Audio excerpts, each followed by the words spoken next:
నమస్తే, welcome to ఉన్నది ఉన్నట్టు. నేను విజయ్.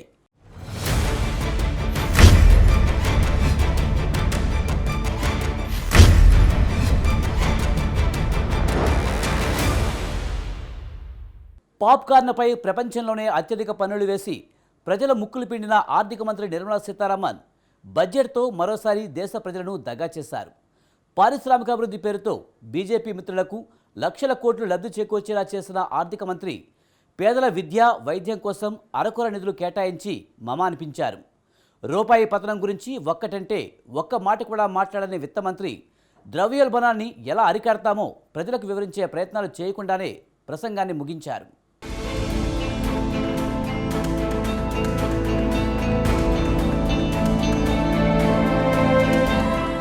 సామాన్యులకు మాటలు చెప్పి కార్పొరేటర్లు, పారిశ్రామికవేత్తలకు మూటలు కట్టబెట్టే మోదీ ప్రభుత్వం తాజా బడ్జెట్లోనూ అదే పరంపరను కొనసాగించింది. ఎన్నో ఏళ్ల నుంచి ఆదాయపు పన్ను పరిమితులను పెంచాలనే ఉద్యోగులు, మధ్యతరగతి ప్రజల డిమాండ్ వస్తుండటంతో తాజాగా 12 లక్షల వరకు ఆదాయపు పన్ను మినహాయింపును ఇచ్చింది.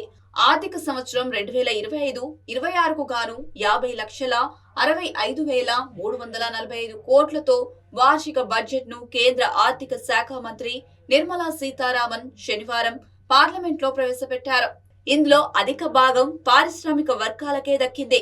దేశమంటే మట్టి కాదు, దేశమంటే మనుషులు అన్న గురుజాడ సూక్తితో బడ్జెట్ ను ప్రారంభించారు.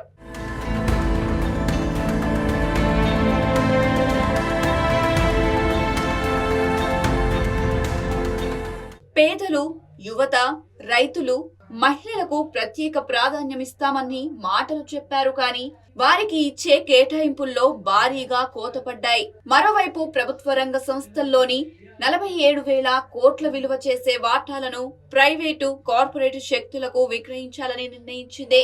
భారత బీమా రంగంలోకి 100% FDIలను అనుమతిస్తూ దేశీయ బీమా సంస్థల ఉనికిని ప్రమాదంలో పడేసింది. మరోవైపు అణు విద్యుత్, మౌలిక వసతుల కంపెనీలు, మెడికల్ టూరిజం, సోలార్, విద్యుత్ వాహనాలు, షిప్ల తయారీ, టెలికాం రంగంలోని పారిశ్రామిక వర్గాలకు భారీ మద్దతును ప్రకటించింది. కార్పొరేటర్ల పట్ల తమ ప్రేమను ప్రదర్శించింది. 0% పేదరికం లక్ష్యమంటూనే పేదల కోసం తీసుకున్న చర్యలను మాత్రం వెల్లడించలేదు.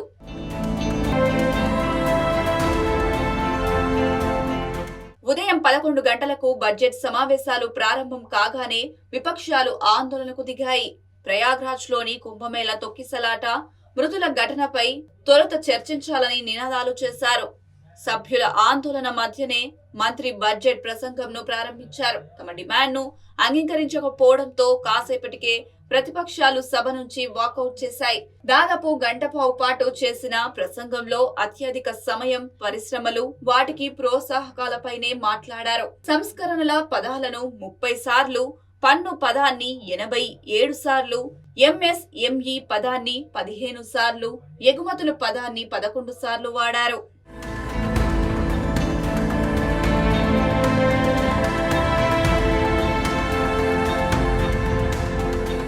వార్షిక బడ్జెట్లో సబ్సిడీలపై కోతలు కనిపించాయి. 2024-25 ఆర్థిక సంవత్సరం కన్నా తాజా బడ్జెట్లో కోతలు పర్వం స్పష్టంగా కనిపించింది. ఒక ఆహార సబ్సిడీకి గతంలో చేసిన వ్యయం కన్నా ఈసారి స్వల్పంగా పెంపుదల కనిపించింది. ఇది మినహాయిస్తే మిగిలిన రంగాల్లో నిధులు తగ్గించి ప్రతిపాదించారు. ప్రధానంగా గ్యాస్ సబ్సిడీ నిధులపైన కేటాయింపులు తగ్గడం గమనార్హం. ఆహార సబ్సిడీకి గత ఆర్థిక సంవత్సరంలో 20.52 లక్షల కోట్లు కేటాయించగా చివరికి 19.74 లక్షల కోట్లు ఖర్చు చేశారు. ఇక ఎల్పీజీ సబ్సిడీకి కోతలు పడ్డాయి. గతేడాది 14,700 కోట్లు ఖర్చు చేయగా ఈసారి కేవలం 12,100 కోట్లు కేటాయింపులు చేశారు. అలాగే పౌష్టికాహారం, ఎరువుల సబ్సిడీలపైన తగ్గుదల స్పష్టంగా కనిపించింది. ఈ రెండు రంగాలు కలిపి 1,71,298 కోట్లు ఖర్చు చేయగా ఈసారి బడ్జెట్లో 1,67,887 కోట్లే కేటాయించారు.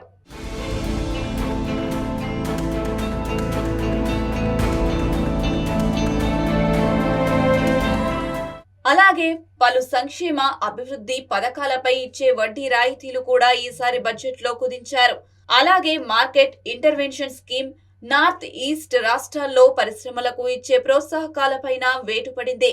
దేశవ్యాప్తంగా ధరలను నియంత్రించేందుకు కావలసిన నిధులపైన భారీగా కోతలు విధించింది. గతేడాది 7,000 కోట్లు ఖర్చు చేయగా ఈసారి కేవలం 4,019 కోట్లు కేటాయించడం గమనార్హం. ఇప్పటికే ధరల పెరుగుదలపై పేద వర్గాల నుంచి విమర్శలు వస్తున్న నేపథ్యంలో నిధులు పెంచకపోయినా తగ్గించడం చర్చనీయాంశమైంది.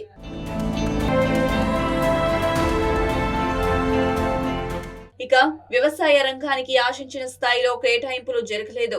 171,437 కోట్లు వ్యవసాయానికి ఇచ్చినట్టే ఇచ్చి అందులో మత్స్యశాఖకు కూడా కలిపిందే. వాస్తవానికి 127,290 కోట్లు మాత్రమే పూర్తి వ్యవసాయ రంగానికి కేటాయించింది. గత బడ్జెట్ కు ఇప్పుడు పెంచింది 5,000 కోట్లు మాత్రమే. మొత్తం బడ్జెట్ లో కేవలం 2.51% కేటాయింపులు చేసింది. పప్పులు, వంట నూనె, చక్కెర, మసాలా దినుసులన్నీ దిగుమతి చేసుకునే పరిస్థితి. చివరికి పసుపు కూడా పక్క దేశాల నుండి దిగుమతి అవుతుంది. ఎరువులు సబ్సిడీ కూడా 3,412,000 కోట్లకు తగ్గించింది. వాటి ధరలు పెరిగి రైతులపై భారం పెరగనుంది. ఈ బడ్జెట్ లో గ్రామీణ ప్రాంతాలకు సంబంధించి కొత్త ఆలోచన ఏమీ లేదు. భారతదేశంలోనే తెలంగాణలో ఒకే ఒక్క NIRD ఉంది. దానికోసం 77 కోట్లు నిధులు కేటాయించాలంటూ రాష్ట్ర ప్రభుత్వం ప్రతిపాదించినప్పటికీ పైసా కూడా కేటాయించలేదు.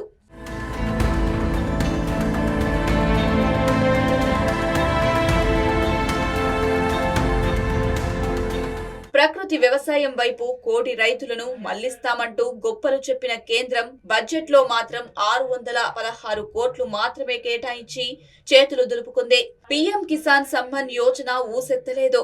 కిసాన్ క్రెడిట్ కార్డ్ పరిమితి 3 లక్షల నుంచి 5 లక్షలకు పెంచింది. గత బడ్జెట్ తో పోలిస్తే 100 కోట్లు మాత్రమే పెంచింది. గ్రామాల్లో వ్యవసాయ కూలీల కొరత నివారణ కోసం ఏ విధమైన ప్రతిపాదన బడ్జెట్ లో లేదు. వెనుకబడ్డ 100 జిల్లాలను గుర్తించి పప్పు దినుసులను పండించేందుకు ప్రోత్సహిస్తామని చెప్పిన కేటాయింపులు తక్కువగా ఉన్నాయి.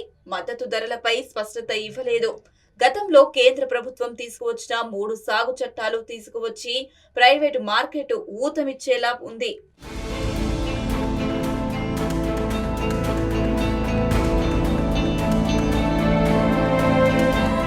రైతు ఉత్పత్తి వ్యవస్థను ప్రోత్సహించమంటూ చెబుతూ నిధులు కేటాయించలేదు. మిర్చి, సోయా, పసుపు, వరి, ధాన్యం తదితర పంటలకు తగిన నాణ్యమైన విత్తనాలు దొరకడం లేదు. విత్తనాల ఖర్చు కూడా ఆయా రైతులకు పెరుగుతుంది. ఈ ప్రధాన సమస్యకు తగిన నిధులు, పథకాలు లేవు. కేంద్ర బడ్జెట్ లో నిధులు ఇవ్వలేదు.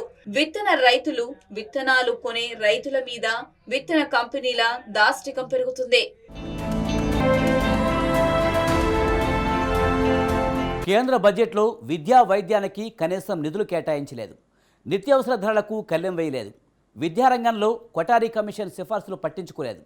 ప్రభుత్వ విద్యారంగాన్ని నిర్వీర్యం చేసేలా బడ్జెట్ ఉంది. దేశంలో నిరుద్యోగుల సంఖ్య బాగా విపరీతంగా పెరిగింది. యువతకు స్వయం ఉపాధి పొందేలా చర్యలు, ప్రణాళికలు లేవు. నిధుల కేటాయింపు లేదు. క్రీడారంగాన్ని విస్మరించారు. ఇంకా ముఖ్యంగా దేశంలో ఆకలితో మరణిస్తున్న వాళ్ళ సంఖ్య, నిరాశ్రయుల సంఖ్య చాలా పెరిగిపోయింది. నివారణ చర్యలు చేపట్టేలా ప్రత్యేక శాఖను కేటాయించలేదు. బడ్జెట్ అంకెలు భారీగా ఆకర్షణీయంగా ఉన్నాయి. ఆచరణలో సాధ్యం చేసినప్పుడే లక్ష్యాలను నెరవేర్చడానికి అవకాశం ఉంటుంది.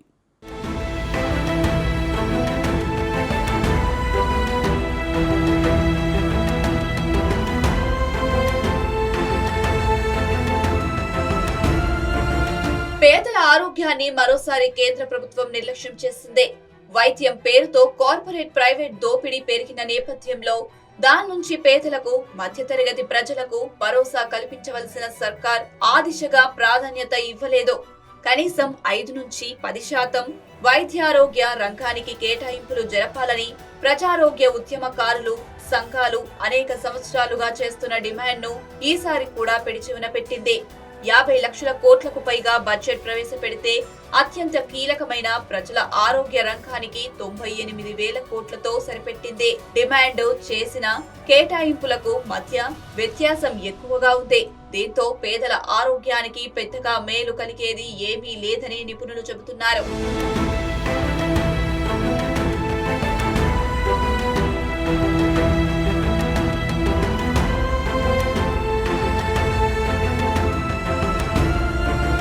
కేటాయింపుల్లో ఎక్కువ శాతం ఉద్యోగుల జీతభత్యాలు నిర్వహణకే సరిపోయేలా ఉన్నాయి. డిజిటల్ హెల్త్, ఆయుష్మాన్ భారత్ వంటి వాటికి కేటాయింపులు చేసినా వీటితో కార్పొరేటర్లకే ప్రయోజనం కలుగుతుంది. దీంతో ఈ కేటాయింపులతో కొత్తగా ప్రాథమిక ఆరోగ్య కేంద్రాలు, పట్టణ ప్రాథమిక ఆరోగ్య కేంద్రాలు తదితర ఆసుపత్రులను కొత్తగా మంజూరు నిర్మాణాలకు ఉపయోగపడేది సందేహాస్పదమే. వైద్య సీట్లను 5 ఏళ్లలో 75,000కు పెంచనున్నట్లు ప్రతిపాదించిన దీంతో ఇప్పటికిప్పుడు ఒనగూరే ప్రయోజనం కనిపించడం లేదు. దీంతో తెలంగాణ రాష్ట్రానికి సంబంధించి కూడా ఆరోగ్య రంగంలో కొత్తగా ప్రాజెక్టులు చేపట్టే పరిస్థితి కనిపించడం లేదు. జీడీపీలో 6%, బడ్జెట్ కనీసం 10% తగ్గకుండా కేటాయిస్తే తప్ప ప్రజారోగ్య రంగం గాడిన పడే పరిస్థితి లేదు. ఈ నేపథ్యంలో 1.8%తో ఏదో కేటాయించామా అంటే కేటాయించామన్నట్లుగా కేంద్ర బడ్జెట్లో పేదల ఆరోగ్యాన్ని చిన్నచూపు చూశారు.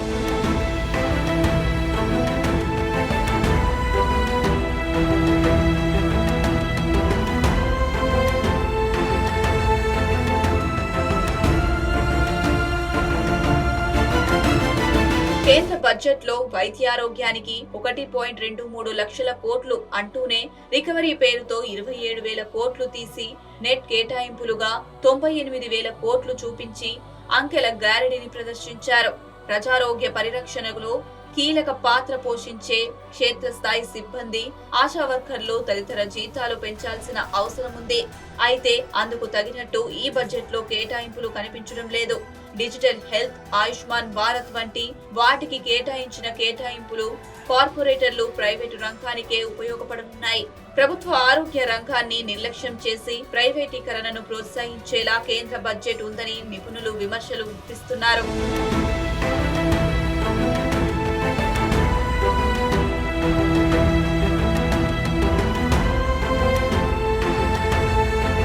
పేద రోగులకు మందుల ధరలు భారంగా మారిన నేపథ్యంలో వాటి ధరలను తగ్గించే దిశగా కేంద్ర బడ్జెట్ లేదు. క్యాన్సర్ కు సంబంధించి 35 రకాల మందులపై ఎక్సైజ్ డ్యూటీ తగ్గించారనే గాని దీంతో దిగుమతి చేసుకున్న కొన్ని మందులకే తప్ప మెజారిటీ మందులు కొనుగోలుదారులకు ఒరికేది ఏమీ ఉండదు. దేశంలో డయాబెటిక్, హైపర్ టెన్షన్, కార్డియోవాస్కులర్ తదితర దీర్ఘకాలిక వ్యాధిగ్రస్తుల బాధలను పట్టించుకోలేదు. మందులపై జీఎస్టీని పూర్తిగా ఎత్తేయకుండా డ్రగ్ ఫైర్ కంట్రోల్ ఆర్డర్ ను పునరుద్ధరించి ధరల నియంత్రణను ప్రభుత్వ ఆధీనంలో పెట్టుకోకుండా కార్పొరేట్ కు అప్పగించింది. ప్రాజెక్ట్ లింక్ ఇంటెన్సివ్ కార్పొరేటర్లకే ఉపయోగమని నిపుణులు అభిప్రాయపడుతున్నారు. ఎస్ఆర్ ప్రజారంజకంగా లేని బడ్జెట్ ఆరోగ్య రంగానికి మొండి చేయి చూపించిందని విమర్శించారు.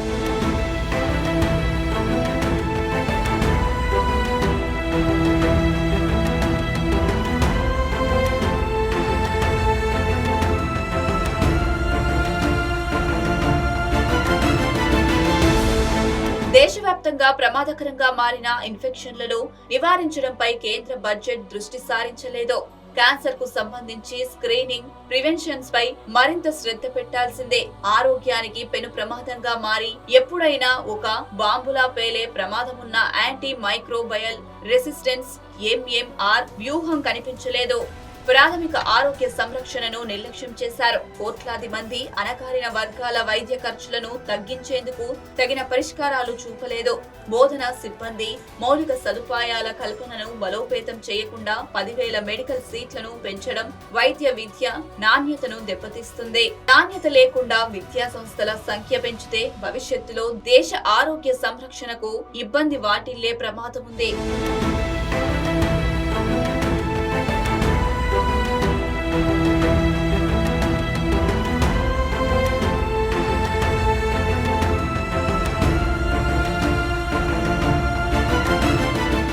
బడ్జెట్తో మరోసారి తన వక్రబుద్ధిని చాటుకుంది కేంద్ర ప్రభుత్వం. ఎన్నికలు జరిగే రాష్ట్రాలకు వరాలు, ప్రత్యక్ష పన్నులపై కొంత మినహాయింపులు తప్పించి బడ్జెట్లో చెప్పుకోదగ్గ అంశాలు కనిపించలేదు. దేశంలో పెరుగుతున్న ద్రవ్యోల్బణాన్ని కట్టడి చేసేందుకు చర్యలు లేవు. వృద్ధికి ఊతమిచ్చే నిర్ణయాలేమీ ప్రకటించలేదు.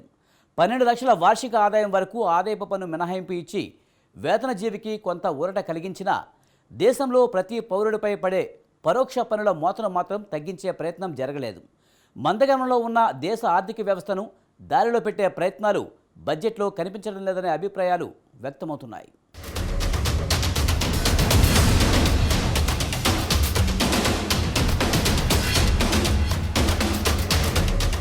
కేంద్ర బడ్జెట్ దేశ ప్రజల అవసరాలకు దారుణంగా ద్రోహం చేసింది. అధిక ఆదాయాలు కలిగిన అతి తక్కువ మందికి పన్నుల్లో కోతలను ప్రకటించడం ద్వారా ఆర్థిక వ్యవస్థను ఉత్తేజితపరచడానికి మోడీ ప్రభుత్వం ఈ బడ్జెట్లో ప్రయత్నించింది. భారతదేశంలో కార్మిక వర్గం ఎదుర్కొంటున్న నిస్సహాయ పరిస్థితులను ఆర్థిక సర్వే ఎత్తి చూపించింది.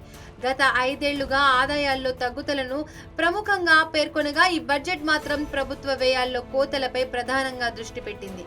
మరోవైపు సంపన్నులకు రాయితీలు ఇవ్వడంపై కూడా దృష్టి సారించింది. దీనివల్ల భారతదేశంలో ఇప్పటికే ఉన్న అసమానతలు ఇంకా పెరుగుతాయన్న అభిప్రాయాలు వెలువడుతున్నాయి. ప్రజలకు కనీస వేతనాలు హామీ కల్పించడానికి బదులు అందుకు భిన్నమైన చర్యలు చేపట్టడానికే మొగ్గు చూపింది.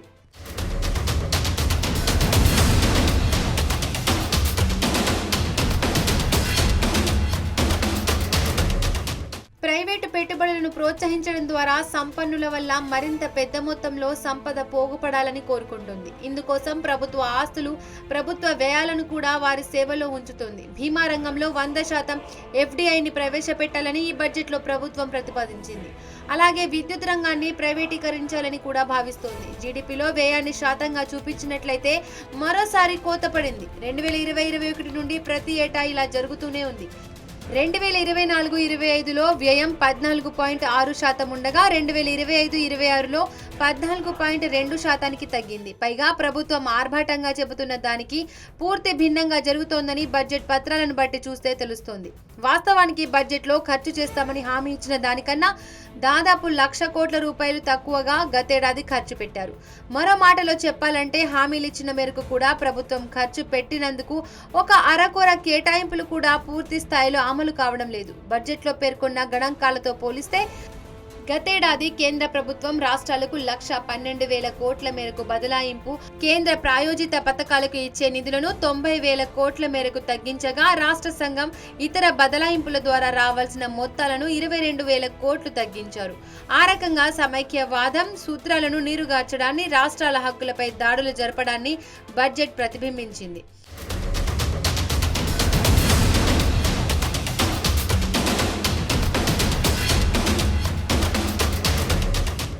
గ్రామీణ పేదలకు జీవనాడిగా ఉన్న మహాత్మా గాంధీ గ్రామీణ ఉపాధి హామీ పథకానికి కేటాయింపులు అరకొరగా ఉన్నాయంటేనే ప్రభుత్వ నయవంచన అర్థమవుతోంది.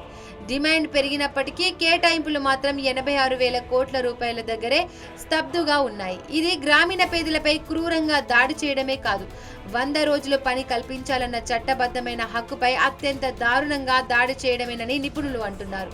వ్యవసాయ రంగ దుస్థితిని పరిష్కరించడానికి, రైతుల ఆత్మహత్యలను నివారించడానికి కీలకమైన అంశమైన రైతులకు కనీస మద్దతు ధర కల్పించాలన్న డిమాండ్ను ప్రభుత్వం పెడచెవిన పెడుతోంది.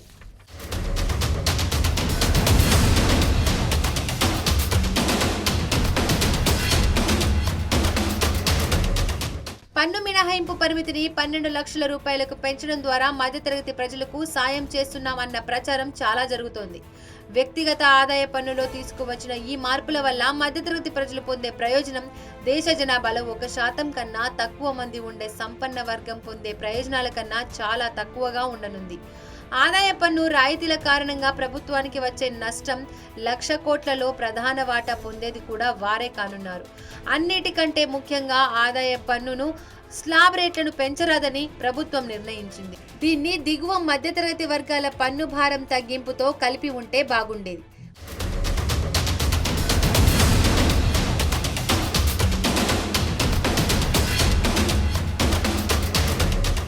మోడీ ప్రభుత్వ దివాళా కోరుతనాన్ని 2025-2026 కేంద్ర బడ్జెట్ ప్రతిబింబిస్తోంది. సంపన్నులు, కార్పొరేట్ రంగ ప్రయోజనాలను పరిరక్షించేందుకు ప్రభుత్వం కట్టుబడి ఉందని రుజువైంది. ఆర్థిక వ్యవస్థలో మాంద్యాన్ని పరిష్కరించేందుకు కనీసం ఎలాంటి వాస్తవిక విధానాన్ని రూపొందించలేకపోయింది. భారతదేశంలో వేతనాలు కరోనా ముందు కాలం కన్నా తక్కువగా ఉన్న పరిస్థితి నెలకొందని, డిమాండ్ ఇబ్బందుల కారణంగా అభివృద్ధి కూడా మందగిస్తోందని ఆర్థిక సర్వే పేర్కొనగా, ఈ సంక్షోభం తీవ్రత లేదా దాని స్వభావం ఈ ప్రభుత్వానికి, ఆర్థిక మంత్రికి కనిపించినట్లు ఉంది. దేశ ఆర్థిక వ్యవస్థకు తమ సారథ్యం గొప్పగా ఉందని వారు చెప్పుకోవడం దగ్గరే ఆగిపోయారు.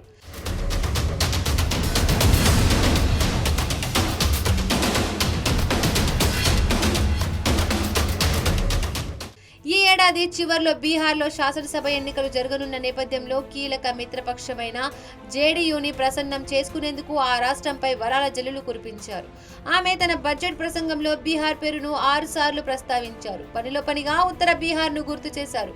పూర్వోదయ పథకంలో భాగంగా బీహార్లో ఫుడ్ టెక్నాలజీ సంస్థను ఏర్పాటు చేస్తామని, రైతుల ఆదాయాన్ని పెంచుతామని, యువతకు నైపుణ్యాన్ని కల్పిస్తామని, మఖానా బోర్డును ఏర్పాటు చేస్తామని, గ్రీన్ఫీల్డ్ విమానాశ్రయాన్ని నిర్మిస్తామని, పాట్నా ఎయిర్పోర్టును విస్తరిస్తామని ఇలా హామీలు ఇచ్చుకుంటూ పోయారు. మిథలాంచల్, పశ్చిమ కోసి కెనాల్ ప్రాజెక్టు, ఐఐటి పాట్నాలో మౌలిక సదుపాయాల పెంపు వంటివి కూడా ఈ హామీల జాబితాలో ఉన్నాయి. ఇలా బీహార్ ఎన్నికల నేపథ్యంలో ఓటర్లను ప్రసన్నం చేసుకునేందుకు బీజేపీ సారథ్యంలోని కేంద్ర ప్రభుత్వం ఈ బడ్జెట్ ద్వారా తీవ్రంగానే ప్రయత్నాలు జరిపింది.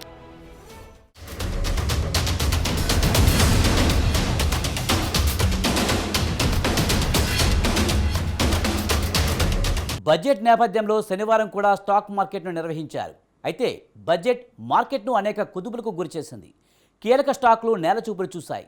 రూపాయిని బలోపేతం చేసేందుకు నిర్మలమ్మ ఎలాంటి చర్యలు తీసుకోకపోవడంతో ఫారెన్ ఇన్వెస్టర్ల పెట్టుబడుల ఉపసంహరణలు కొనసాగాయి.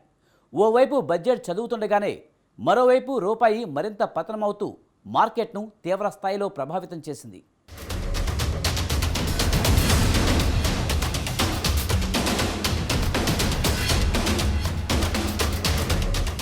అమెరికా డాలర్తో పోలిస్తే రూపాయి మారకపు విలువ భారీగా పతనమవుతోంది. గతంలో ఎన్నడూ లేని విధంగా డాలర్ విలువ 86.70కి చేరింది. రూపాయి పతనం ఇంకా ఉందనే ఆందోళన వ్యక్తమవుతోంది. విదేశాల్లో చదువుతున్న విద్యార్థులకు ఫీజులు, ఖర్చుల నిమిత్తం గతంలో కంటే అధిక మొత్తాలు చెల్లించాల్సి వస్తున్న తల్లిదండ్రులు తల్లడిల్లిపోతున్నారు.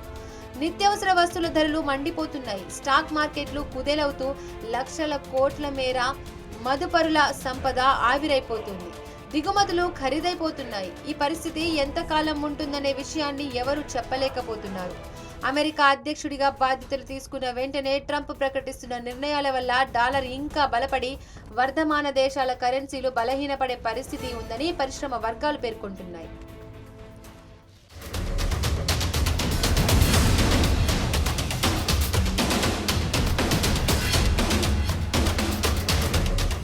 కొంతకాలంగా అమెరికా ఆర్థిక వ్యవస్థ రాణిస్తోంది. అక్కడ ఉద్యోగాల కల్పన అధికంగా ఉంది. నిరుద్యోగం 4.1% దిగి వచ్చింది. దీనివల్ల వడ్డీ రేట్లు భారీగా తగ్గించే అవకాశం కనిపించడం లేదు. ఈ ఏడాదిలో 25 బేసిస్ పాయింట్ల కంటే మించి వడ్డీ రేట్లు తగ్గకపోవచ్చనే అభిప్రాయాన్ని నిపుణులు వ్యక్తం చేస్తున్నారు. అమెరికాలో 10 ఏళ్ల కాల వ్యవధి కల బాండ్లపై ప్రస్తుతం వడ్డీ రేటు 4.79% ఉంది. ఇది ఎంతో అధికం కూడా. ఇంత ప్రతిఫలం లభిస్తున్న అమెరికా డాలర్ బాండ్లలో పెట్టుబడి పెట్టడానికి ప్రపంచవ్యాప్తంగా మదుపరులు ఆసక్తి చూపుతున్నారు. అందుకే మన దేశం సహా వర్ధమాన దేశాల నుండి పెట్టుబడులు వెనక్కి వెళ్తున్నాయి.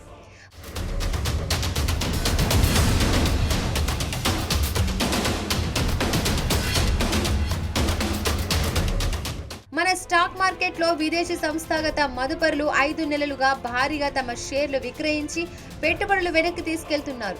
ఈ నెలలో ఇప్పటికే 48,000 కోట్లకు పైగా వారు వెనక్కి పట్టుకుపోయారు. ఈ స్థాయి విక్రయాలు ఇటీవల నమోదు కాలేదు.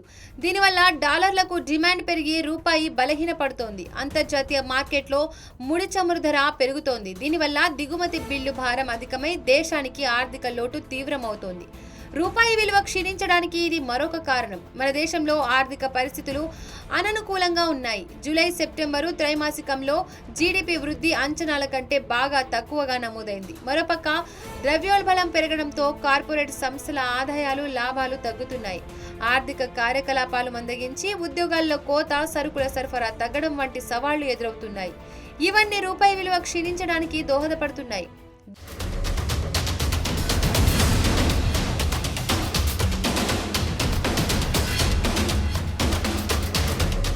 దిగుమతి చేసుకునే పంట నూనెలు, చమురు, సహజ వాయువు, ఎలక్ట్రానిక్స్, బంగారం, లగ్జరీ కార్లు, గడియారాలు ఖరీదవుతాయి. ద్రవ్యోల్బణం పెరిగి ప్రజలు కొనుగోలు శక్తి క్షీణిస్తుంది. నిత్యావసరాల ధరలు పెరుగుతాయి. విదేశీ కరెన్సీలో రుణాలు చేసిన వ్యాపార సంస్థలపై భారం పెరుగుతోంది. వడ్డీ, అసలు తిరిగి చెల్లించడం కష్టమవుతోంది. దిగుమతులపై అధికంగా ఆధారపడిన వ్యాపార సంస్థల లాభాల్లో కోత పడుతుంది. వ్యయాలు పెరుగుతాయి. స్టాక్ మార్కెట్లు తీవ్ర ఒడిదుడుకులకు లోనై మదుపర్లు భారీ నష్టాలు మూటగట్టుకుంటారు. ప్రస్తుతానికి అమెరికా డాలర్ విలువ 85 నుండి 87 మధ్య ఉంటుందని, ఈ సంవత్సరానికి 90 వరకు చేరిన ఆశ్చర్యం లేదని నిపుణులు పేర్కొంటున్నారు. రూపాయి పతనాన్ని అడ్డుకోవడానికి కేంద్ర ప్రభుత్వం, రిజర్వ్ బ్యాంక్ ఆఫ్ ఇండియా కట్టుదిట్టమైన చర్యలు తీసుకోవడమే దీనికి పరిష్కారమని సూచిస్తున్నారు.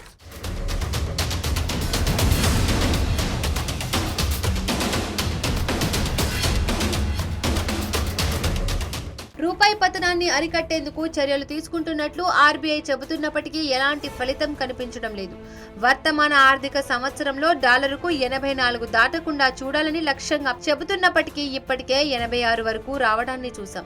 రోగనిరోధక శక్తి సన్నగిల్లితే అన్ని రకాల జబ్బులు వస్తున్నట్లు కరెన్సీ విలువ పతనం కూడా ఆర్థిక వ్యవస్థకు అలాంటిదే. ప్రస్తుతం ఈ పరిస్థితి తలెత్తడానికి 3 ప్రధాన కారణాలను చెబుతున్నారు. విదేశీ మదుపుదారులు స్టాక్, రుణ మార్కెట్ల నుండి తమ పెట్టుబడులను వెనక్కు తీసుకొని అక్కడ లాభాలు వస్తే అక్కడికి తరలిస్తుండడం, అవి డాలర్ల రూపంలో ఉండడంతో వాటికి డిమాండ్ పెరిగి రూపాయి విలువ తగ్గుతున్నది. అమెరికాలో డొనాల్డ్ ట్రంప్ అధ్యక్షుడిగా ఎన్నిక, అక్కడ వడ్డీ రేట్లను పెంచడంతో మదుపుదారులందరూ ప్రభుత్వ బాండ్ల కొనుగోలుకు ఎగబడుతున్నారు.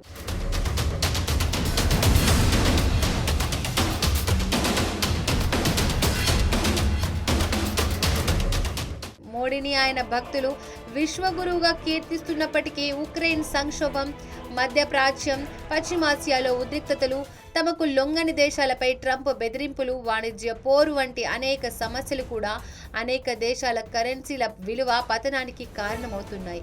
వాటిని పరిష్కరించడంలో ఎవరూ మోడీ ప్రమేయాన్ని కోరడం లేదు. గడిచిన 20 సంవత్సరాల్లో సగటున ఏటా 3.2% పతనమవుతోంది. ట్రంప్ ఏలుబడి 4 ఏళ్ల కాలంలో 8 నుండి 10% వరకు రూపాయి పతనం చెందవచ్చని ఎస్బీఐ పరిశోధన విశ్లేషణ తెలిపింది. కనీసం ఈ పతనాన్ని అయినా నరేంద్ర మోడీ నివారించగలరా, లేక లక్షల కోట్ల బడ్జెట్ ప్రవేశపెట్టామంటూ ఊదర కొడతారో చూడాలి.